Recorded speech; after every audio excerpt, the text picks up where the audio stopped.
The night before our wedding, my fiancée insisted on going to a bachelorette party thrown for her by her childhood friends. When I kicked open the door to the private room, I found her kneeling on the floor in a maid's outfit. Seeing me, her face showed no trace of panic. Don't overthink it. This is a special pre-wedding training session they've prepared for me. Each one is teaching me something new. You'll reap the rewards. Sincere, I'm doing all this for you. Don't be ungrateful. Suppressing my fury, I yelled, "Victoria, have you no shame? If you keep this nonsense up, we're through." She contemptuously dismissed me and continued with her cosplay. I immediately ordered her assets to be frozen, reclaimed all the luxury cars and villas I had given her, and withdrew all investments in the Vance Corporation. She knelt before me, crying and screaming, "Sincere, you said you would love me forever. How could you do this to me?" Chapter 1. After all that, Victoria was sprawled on the sofa, her maid outfit hanging loosely off her body. Her black stockings were torn to shreds. The hand of the fat man next to her was resting shamelessly on her thigh. A lump formed in my throat. Looking at the scene before me, my anger finally boiled over. "Victoria, I'll ask you one last time, are you getting out of here or not? What are you yelling about?" Victoria slapped the hand off her leg and shrieked, "Do you have to ruin my important business to be satisfied? I told you it's pre-wedding training, don't you understand? Sincere, shut up. I'm doing all of this for you." Blood rushed to my head. I froze, a ringing in my ears, and it took a moment for her words to register. "Bullshit," I trembled with rage, pointing at the bastards who were enjoying the show. "Being trained by this scum is what you call guidance. Victoria, are you out of your mind?" Victoria's expression changed instantly. Without a word, she stood up, raised her hand, and slapped me hard across the face. The force of it made my cheeks sting, and a trickle of blood seep from the corner of my mouth. "Sincere, don't you dare slander people just because you have a dirty mind. Aren't I learning all this for you? They're just trying to make me more obedient to you after we're married. You should be thanking them, but instead you're here cursing them out. You're being completely unreasonable." I never expected such shameless words to come from her mouth. I stood there stunned for a second. When I came to my senses, I raised my hand and slapped her right back. "For my own good?" "Victoria, you are truly shameless." The force of my slap sent Victoria stumbling to the ground. She clutched her face and looked up, her eyes wide, her voice so sharp it almost cracked. "Sincere, how dare you hit me?" Then, she glanced at her childhood friend, Ethan Eastwood, who was standing nearby, and ordered sharply, "Teach him a lesson, make him understand his place, given the order." Ethan kicked me squarely in the stomach. Then he and another man, a fat one, pinned me to the floor, immobilizing me. Ethan's voice was loud and full of contempt. "Ever heard of the Trent Group?" He ground his leather shoe viciously onto my hand. "That's the top dog in River City, the head. Marcus Trent is my uncle. When he farts, the whole city trembles. I'm doing you a favor by training Victoria, and not only are you ungrateful, you dare to cause trouble for her."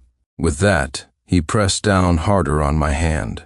"Say one more damn word, and I'll make you disappear tonight. I'll scatter your fucking ashes, Marcus Trent." The name struck me, and I almost laughed out loud. The old man who was just last month, bowing and scraping, begging to become my sworn brother. Looking at this shameless face before me, I sneered, "Pa, what Mr. Trent, he might be somebody to you, but to me, he's not even worthy of polishing my shoes." Seeing my arrogance, Ethan completely lost it, his bloodshot eyes bulging as he roared, "You're asking for it." Beat him to death. As soon as he spoke, fists and feet rained down on me. "All right, don't actually kill him. Do you want me to be a widow tomorrow?" After what felt like an eternity, Victoria's lazy voice finally cut in, cold and devoid of any emotion. She walked slowly to where I was curled up and poked my bloody head with the tip of her high heel. "Sincere, if you know what's good for you, you'll stay put. If you want to marry me, you have to listen to my childhood friend. A poor kid like you is lucky to marry me. Don't be ungrateful." With that, she turned without a backward glance and let a man wrap his arm around her waist, leading her back into the private room. as if she had just disposed of a bag of unsightly trash. Watching her back, my heart felt like it was being pierced by needles. To prevent me from causing more trouble, Ethan and his friends tied me up. As dawn broke, the door to the private room finally opened. Victoria emerged, surrounded by the men, her face flushed and her steps unsteady. She frowned, looking with disgust at the collar around my neck that she couldn't remove. After untying the ropes, she instinctively reached out to touch my face. "Let's go. We can still make it to the wedding ceremony if we hurry." The next second, the scent of perfume mixed with the smell of another man assaulted my nostrils. My stomach churned, and I instinctively slapped her hand away. Sincere Victoria's hand froze in mid-air, her impatience instantly turning into sharp anger. "What do you think you're doing?" I wiped the blood from my mouth and said through gritted teeth, "Victoria, this wedding is off." Victoria's pupils contracted. "What did you say?" "Say it again," I said. "We're through." The words were forced through my clenched teeth. Smack, a heavy slap landed. She used all her strength, making my ears ring and my mouth bleed again. "Through? I've put up with a bumpkin like you for so long, giving you the chance to marry into my family, and you dare say we're through? Sincere, who do you think you are? An upstart in the construction business.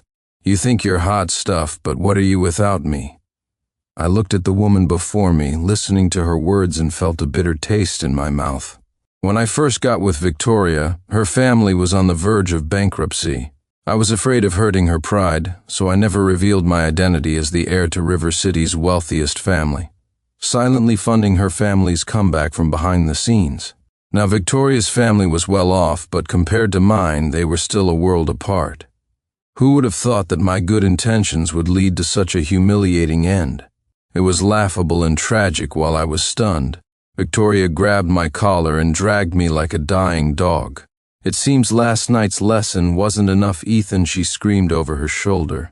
Ethan and Fatty, cigars dangling from their lips, sauntered out from the next room, their faces showing a mix of fatigue and cruel amusement. "This waste of space has grown a spine. He actually wants to call off the wedding. Keep teaching him a lesson." Victoria pointed at me, her eyes filled with venom. "Beat him until he's obedient." "You got it, a trivial matter," Ethan replied with a malicious grin, grabbing a handful of my hair and dragging me into the dark hallway. Fatty and another man, Baldy, immediately joined in, each grabbing an arm. "Drag him to the back alley. It's quieter there." Victoria's cold voice followed us. At the end of the hallway was the nightclub's back alley, cluttered with junk. They threw me to the ground like a sack of garbage. "You useless piece of trash, we gave you a chance and you didn't take it. You're asking to die. I hear your construction site is rushing to meet a deadline. Almost out of materials, right?" Ethan squatted down with a sinister smile, pulling out a lighter and flicking it on in front of my face. "Believe it or not, with one word from me, that new shipment of materials you just ordered will be turned into scrap before sunrise." My heart clenched. That shipment was not only crucial for the new project's timeline, but also for the livelihoods of my entire construction crew. "You dare touch my things, just you try," I warned, my eyes red with fury. "Try?" Fatty sneered, suddenly pulling an iron pipe, as thick as a child's arm, from the pile of junk. He brandished the pipe, stepping closer to me, his eyes fixed on my right leg. "A worthless construction worker acting like a king? Looks like we need to teach you a lesson. Break an arm or a leg, your choice." A chill shot up my spine. These lunatics were capable of anything. I gritted my teeth and roared, "You dare, what won't I dare?" Fatty spat, then raised the iron pipe high, aiming for my knee. Just as the pipe was about to come crashing down, a sharp shout cut through the air as my assistant Leo rushed in with 7 or 8 men. Each of them was armed with crowbars and batons. Mr. Clark Leo's eyes turned red the moment he saw my bloody state. He roared and charged forward. "You sons of bitches. You dare touch my boss, I'll make you pay with your lives." Ethan and his cronies were stunned by the sudden turn of events. "You bastard, you really called for backup?" Ethan cursed, letting go of me to confront Leo. his face showing not fear but excitement. "Who's this little punk?" He grabbed Leo's collar, spit flying. "You dare act tough here? Believe me, one phone call and I'll have all of you buried by tomorrow." Leo and his men were not intimidated. They raised their clubs, ready to fight. Just then, a car horn blared. The next moment, a middle-aged man in a plain jacket with slightly messy hair got out of a car at the alley's entrance. Seeing the tense, chaotic scene, he frowned and shouted impatiently, "Who dares to cause trouble on my turf?" Ethan turned at the sound of the voice. When he saw the middle-aged man's face, he shuddered violently, and the cigarette dropped from his mouth the next second. His expression completely changed, and he scrambled over to the man. "Uncle, what brings you to this shabby little place?" He bowed and scraped, practically groveling. "Wait right here. I'll lead the way. I'll find the cleanest private room for you." Marcus Trent's brow was furrowed with annoyance. He completely ignored Ethan, his impatient gaze sweeping over the crowd before finally landing on my face. The moment he recognized me, it was as if Marcus Trent was struck by an invisible lightning bolt. He trembled violently. "Mr. Clark?" he stammered, his lips trembling, unsure of what to do with his hands and feet. He froze for a good 2 or 3 seconds before jolting back to reality and stumbling over to me. "Mr. Clark, what? How did you get hurt so badly?" Then he shot up straight, his bloodshot eyes glaring menacingly at everyone present. His gaze finally locked onto the dumbfounded Ethan. The next second, he practically roared, "Ethan, you bastard, what the hell did you do to Mr. Clark?" "Uncle, this kid was being disobedient, so my brothers and I taught him a lesson." "Who knew he'd actually call for backup?" Ethan said nonchalantly. Hearing this, Marcus Trent's face turned ashen. He kicked Ethan squarely in the chest, sending him flying backward to land heavily on the ground. "You animal." He then knelt directly in front of me, his voice shaking uncontrollably. "Mr. Clark, it's my failure to discipline him that has caused you this grievance. Please rest assured I will not let this group of animals off easily." Ethan lay on the ground, his mind still reeling, and said angrily, "Uncle, what are you doing? Why are you being so polite to this useless person?" Marcus Trent got up and kicked him again. "Are you blind? Mr. Clark is the head of the Four Seas Group, the richest young master in River City. Who the hell do you think you are? You dare to touch him?" At these words, the entire alley fell silent. Victoria and her childhood friends' faces turned deathly pale. Ethan, in particular, was shaking like a leaf, his face paler than a ghost. The next moment, as if he'd seen a ghost, he crawled to me, begging for mercy with tears and snot running down his face. Mr. Clark, it was a misunderstanding. It was all Victoria. It was that bitch Victoria's idea. She said she wanted to put you in your place. We were just following her orders." "A misunderstanding?" I stomped my foot hard on his back. "A moment ago, I don't recall you saying that. Didn't you say Marcus Trent would surely take care of me? Weren't you planning on breaking one of my legs?" I stared coldly at Ethan under my foot, each word squeezed through my teeth. "Scared now? Weren't you so arrogant just now?" Ethan's body trembled violently under my foot as he pleaded for mercy repeatedly. "Mr. Clark, I was wrong. I was really wrong. Please spare me." I ignored his pleas and instead turned to pick up the iron pipe Fatty had dropped on the ground. Without any hesitation, under the terrified and disbelieving gazes of everyone present, I brought it down hard on Ethan's leg. A blood-curdling scream echoed through the alley. "This leg is for beating me." I looked at his face, completely twisted in agony. "As for the rest, you can explain it to the police at this point." Victoria finally snapped back to reality, screaming as she rushed to Ethan's side and yelled at me. "Sincere, are you insane? How could you assault someone?" Then she met my furious gaze, realized she had misspoken, and her lips trembled shut. Just then my phone rang. I answered, and my grandfather's worried voice came through. "Sincere, where are you?" "The wedding is in an hour. Everyone is waiting for you." "Victoria isn't here either. Did something happen?" My eyes fell coldly on Victoria on the ground, and I said without a moment's hesitation, "Grandfather, This wedding is off. What did you say? My grandmother's anxious voice cut in. Today is the wedding. How can you say it's off? Did you two have a little fight? Don't joke around. We'll wait for you. Just come early. I'm not joking. I'll explain when I get back. Then, before they could say anything more, I hung up. My parents died early, so my grandparents raised me. Their greatest wish was to see me get married and have children. That's why, no matter what Victoria did to me, I always spoke well of her in front of them. I used to think that after we got married, Victoria would one day return to the kind and pure person I first met. But now I see I was wrong. The woman she is now doesn't deserve to enter the Clark family home, much less be my grandparents' granddaughter-in-law. Victoria, on the other hand, shot up when she heard my words, looking at me in disbelief. Sincere, you bastard, you're canceling the wedding over such a trivial matter. Are you even human? A trivial matter? I couldn't believe that she considered cheating on me a trivial matter. I couldn't believe this was the woman I had loved for 5 years. For a moment, the disgusting scenes from last night flooded my mind, and I felt a wave of nausea. That's right, just looking at you now makes me sick. Victoria seemed a bit dazed, or perhaps she was so confident in her hold over me that she was sure I wouldn't actually break up with her. She stood up angrily, staring at me, still threatening me. Sincere, I'm telling you, you'd better take back what you just said. Otherwise, if you piss me off, I won't marry you even if you kneel and beg me. Later I looked at the still arrogant Victoria and couldn't help but sneer. I really don't know how she had the nerve to say that.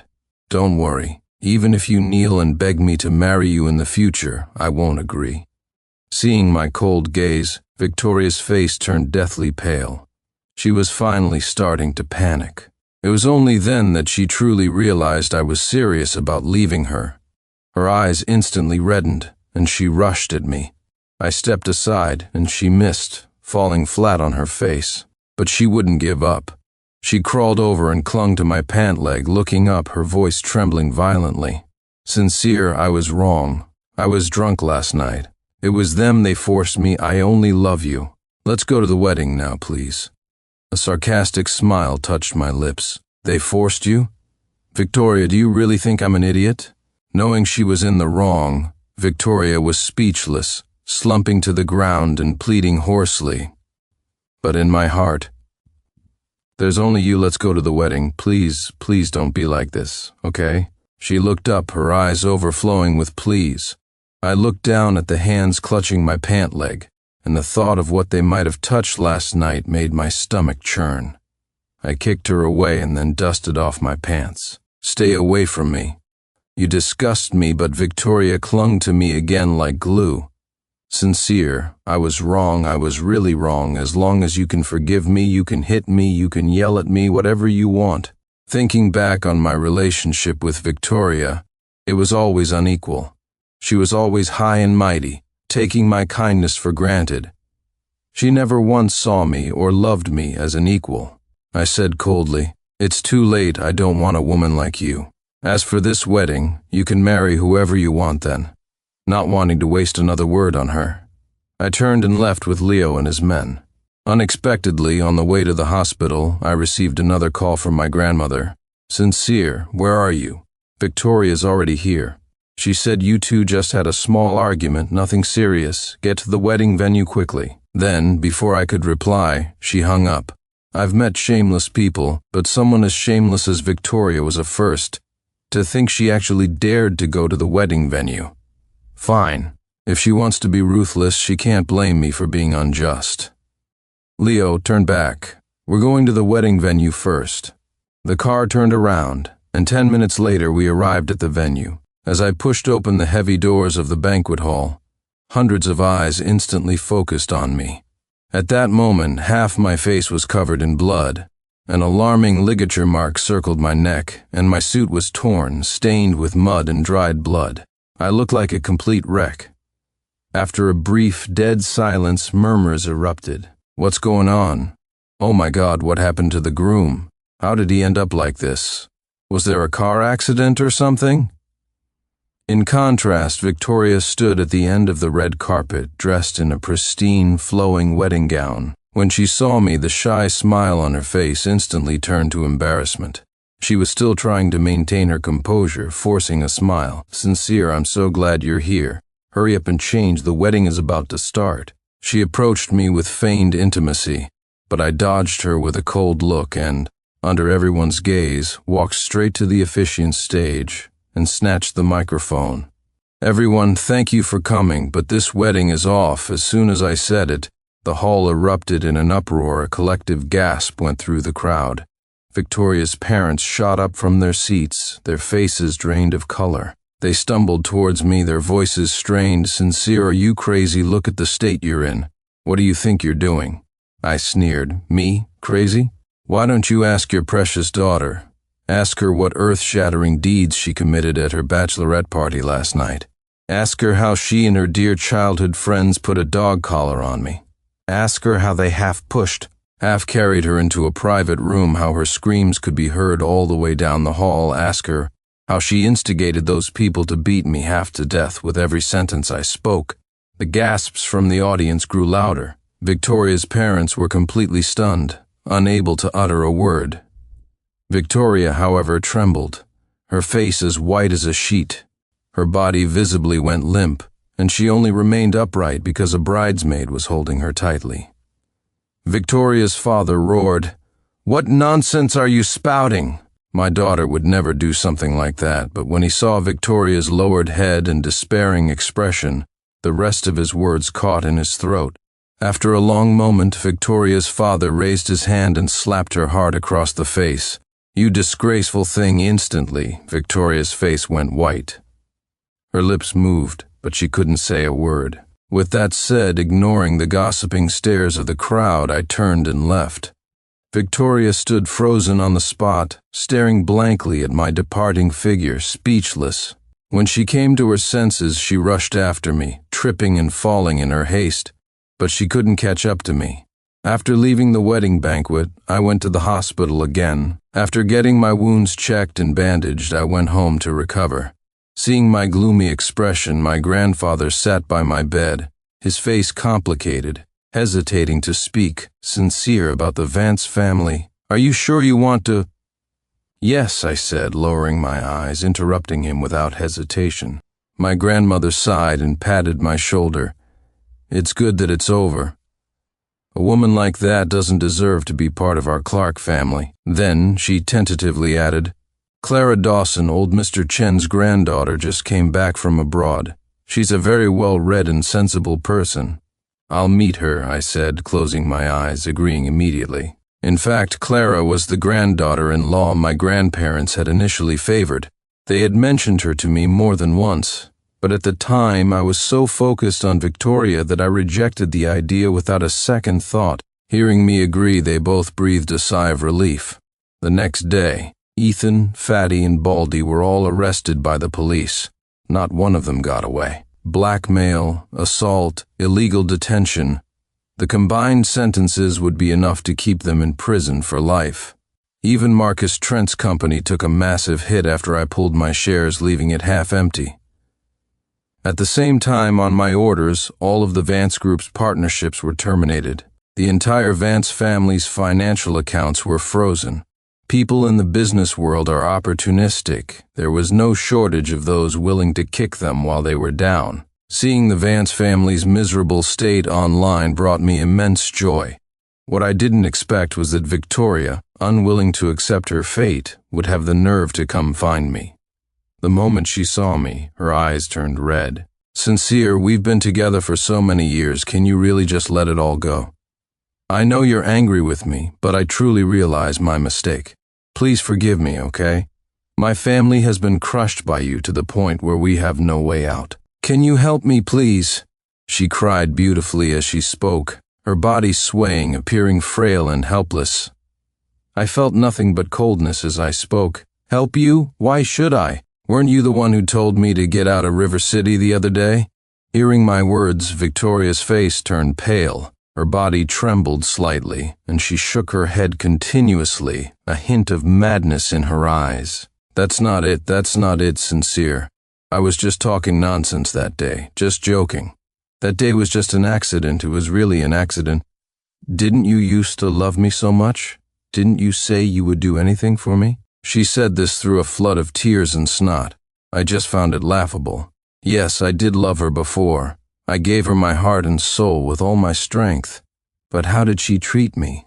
Betrayal, ridicule, ordering people to beat and humiliate me. Thinking of this, I looked at her with cold eyes. Victoria, do you really think I'll ever believe you again?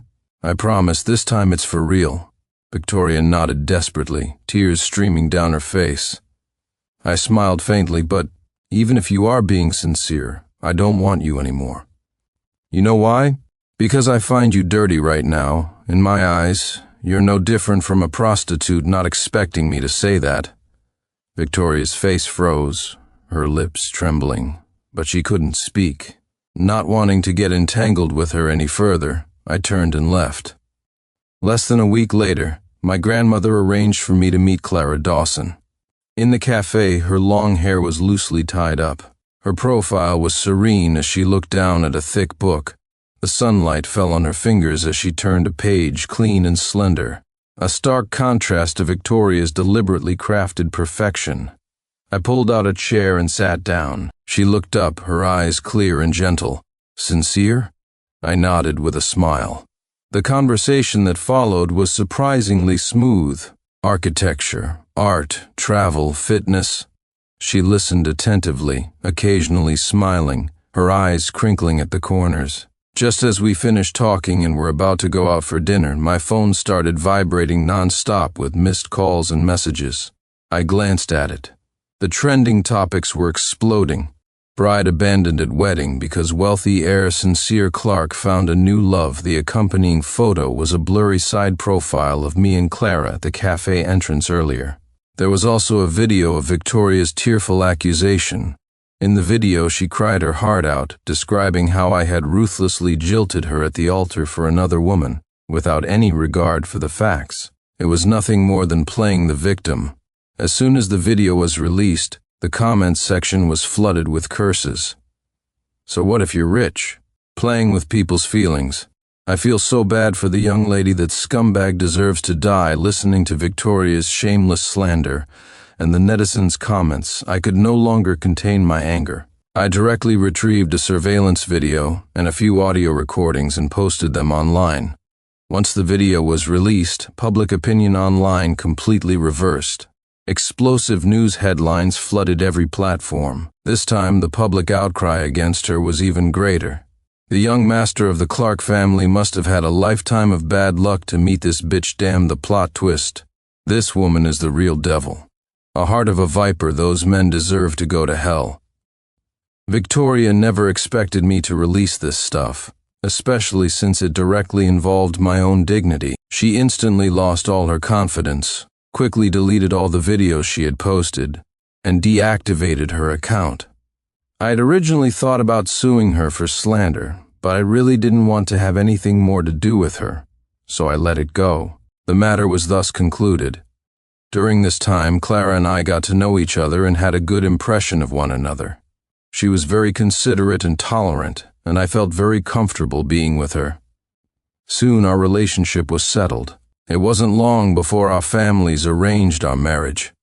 I thought I would never have anything to do with Victoria again.